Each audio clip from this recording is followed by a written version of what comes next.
السلام علیکم۔ کراچی میں قربانی کے جانور بھی غیر محفوظ، درجنوں جانوروں کی چوری نے تہلکہ مچا دیا، افسوسناک خبر آ گئی۔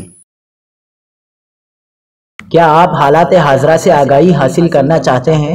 خبر کے پیچھے چھپے اصل حقائق جاننا چاہتے ہیں تو ابھی سبسکرائب کیجئے دل مل پاکستان کو اور ساتھ ہی گھنٹی کے نشان پر کلک کر دیں۔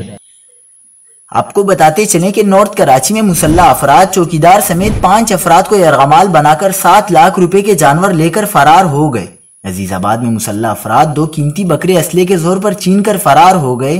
خواجہ اجمیر نگری کے علاقے نارتھ کراچی سیکٹر 2 میں روٹ نمبر 4J بس کے آخری سٹاپ کے قریب قائم پلاٹ پر ڈاکوؤں نے دھاوا بول کر چوکیدار عرفان سمیت دیگر 5 افراد کو اسلحے کے زور پر رسیوں سے باندھا اور 3 بیل اپنے ہمراہ لے کر فرار ہو گئے۔